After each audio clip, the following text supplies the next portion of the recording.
Online class में आपका स्वागत है। मैं रजनीश पांडे। हम कहानी पढ़ रहे थे मुंशी प्रेमचंद जी द्वारा लिखित दो बैलों की कथा। उसी के दूसरे भाग में आज हम देखें क्या हो रहा है कहानी में।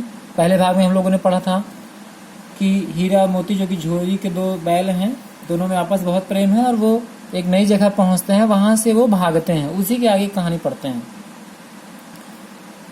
झूरी प्रातःकाल सोकर उठा तो देखा कि दोनों बैल चरनी जहाँ पे चारा डाला जाता है पर खड़े हैं। दोनों की गर्दनों में आधा आधा गराव मतलब वही रस्सी जो जिनसे इनको बांधा गया था लटक रहा है। घुटने तक पांव कीचड़ से भरे हैं और दोनों की आंखों में विद्रोह में स्नेह, यहाँ पे देखें शब्द देखें, विद्रोह में स्नेह झलक रहा है। झूरी बैलों को देखकर स्नेह से गदगद हो गया, दौड़कर उन्हें गले लगा लिया। प्रेम आलिंगन और चुंबन का वह दृश्य बड़ा ही मनोहर था। अर्थात उनको देख करके झूरी बहुत प्रसन्न हुआ। घर और गांव के लड़के जमा हो गए, तालियां बजा बजा कर उनका स्वागत करने लगे। गांव के इतिहास में यह घटना अभूतपूर्व न होने पर भी महत्वपूर्ण थी। बाल सभा अर्थात बच्चों की सभा निश्चय किया दोनों पशु वीरों को अभिनंदन पत्र देना चाहिए। कोई अपने घर से रोटियां लाया, कोई गुड़, कोई चोकर, कोई भूसी।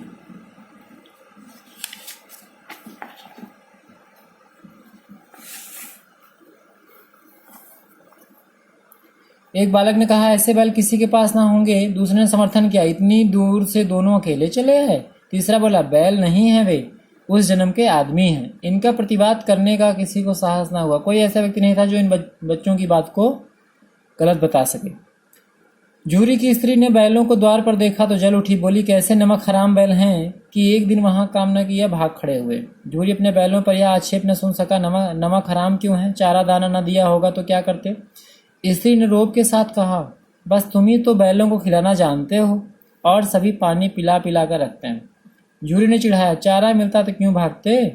स्त्री चिढ़ी, भागे इसलिए कि वे लोग तुम जैसे बुद्धों की तरह बैलों को सहलाते नहीं, खिलाते हैं तो रगड़ कर जोतते भी हैं, मतलब मेहनत बहुत लेते हैं। ये दोनों ठहरे कामचोर, भाग निकले। अब देखूं कहाँ से खली और चोकर मिलता है। सूखे भूसे के सिवा कुछ न दूंगी, खाएं चाहे मरे। वही हुआ।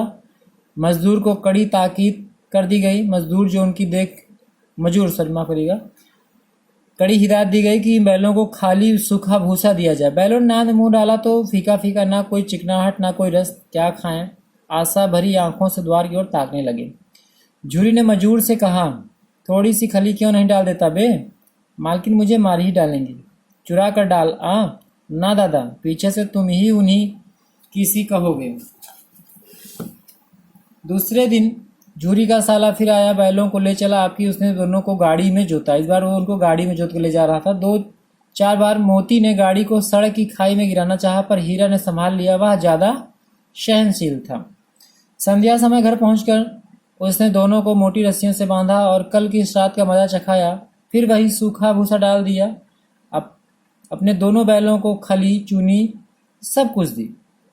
दोनों बैलों का ऐसा अपमान कभी न हुआ था। झूरी ने फूल की छड़ी से भी न छूता था। उसकी टिटकार पर दोनों उड़ने लगते थे। यहाँ मार पड़ी। आहत सम्मान की व्यथा तो थी ही, उस पर मिला सूखा भूसा। अर्थात दोनों बैलों को पिटाई हुई और उन्हें खाने के लिए क्या दिया गया? सूखा भूसा। नांद की तरफ आंख न उठाई। दूसरे दिन गया ने बैलों को हल में जोता पर इन दोनों ने जैसे पांव न उठाने की कसम खा ली थी। वह मारते मारते थक गया पर दोनों ने पांव न उठाया। एक बार जब उस निर्दयी ने हीरा की नाक पर खूब डंडे जमाए तो मोती का गुस्सा काबू के बाहर हो गया। हल लेकर भागा। हल, रस्सी, जुआ, जोत सब टूट टाट कर बराबर हो गए। गले में बड़ी बड़ी रस्सियां न होती तो दोनों पकड़ाई में न आते।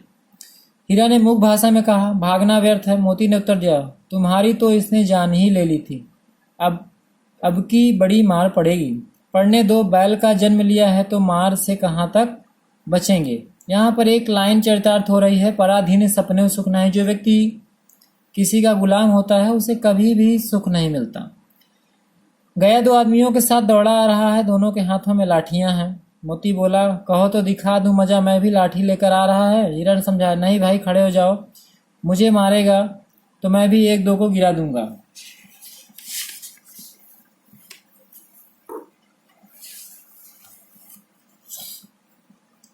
नहीं, हमारी जाति का यह धर्म नहीं है। मोती दिल में हट कर रह गया। गया आ पहुंचा, दोनों को पकड़ कर ले चला। कुशल हुई कि उसने इस वक्त मारपीट ना की, नहीं तो मोती भी पलट पड़ता। उसके तेवर देख कर गया और उसके शायद समझ गया कि इस वक्त टाल जाना ही मसलहत है। आज दोनों के सामने फिर वही सूखा भूसा आ गया। दोनों चुपचाप खड़े रहे। घर के लोग भोजन करने लगे। उस वक्त छोटी सी लड़की 2 रोटियां लेकर निकली और दोनों के मुंह में देकर चली गई। उस एक रोटी से इनकी भूख तो क्या शांत होती, पर दोनों के हृदय को मानो भोजन मिल गया। यहाँ भी किसी सज्जन का वास है। लड़की भैरव की थी। उसकी माँ मर चुकी थी। सौतेली माँ उसे मारती रहती थी, इसलिए इन बैलों से उसे एक प्रकार की आत्मीयता हो गई थी।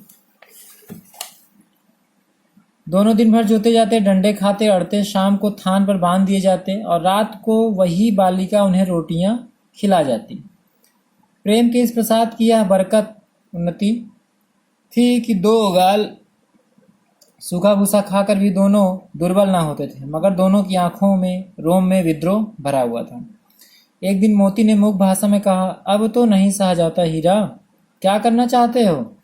एकाध को सींगों पर उठाकर फेंक दूंगा, लेकिन जानते हो वह प्यारी लड़की जो हमें रोटियां खिलाती है उसी की लड़की है जो इस घर का मालिक है। यह बेचारी अनाथ ना हो जाएगी तो मालकिन को न फेंक दूं?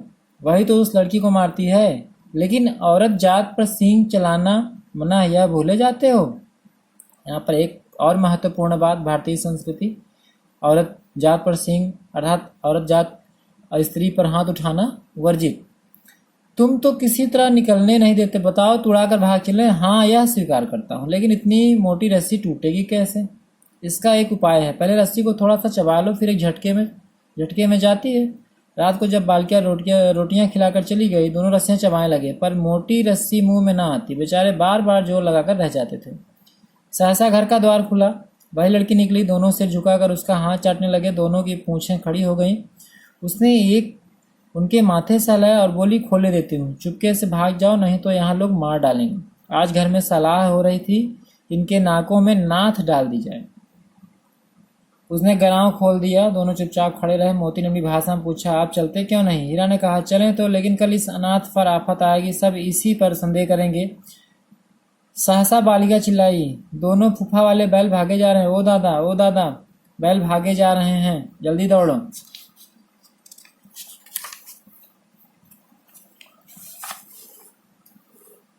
गया हड़बड़ाकर भीतर से निकला, बैलों को पकड़ने चला। वे दोनों भागे। गया ने पीछा किया और तेज हुए। गया ने शोर मचाया, फिर गांव के कुछ आदमियों को भी साथ लेने के लिए लौटा। दोनों मित्रों को भागने का मौका मिल गया। सीधे दौड़ते चले गए, जहां तक कि मार्ग का ज्ञान न रहा। जिस परिचित मार्ग से आए थे उसका यहाँ पता न था। नए नए गाँव मिलने लगे। दोनों एक खेत के किनारे खड़े होकर सोचने लगे, अब क्या करना चाहिए। हीरा ने कहा, मालूम होता है राह भूल गए, तुम भी बेतहाशा भागे, वहीं उसे मार गिराना था। उसे मार गिराते तो दुनिया क्या कहती? वह अपना धर्म छोड़ दे, लेकिन हम अपना धर्म क्यों छोड़ें? यहाँ पर भी एक महत्वपूर्ण बात कि दुनिया कितना भी गलत कहे, लेकिन हमें अपना धर्म बिल्कुल नहीं छोड़ना चाहिए। दोनों भूख से व्याकुल हो रहे थे। खेत में मटर खड़ी थी, चरने लगे, रह रहकर आहट ले रहे थे, कोई आता नहीं है।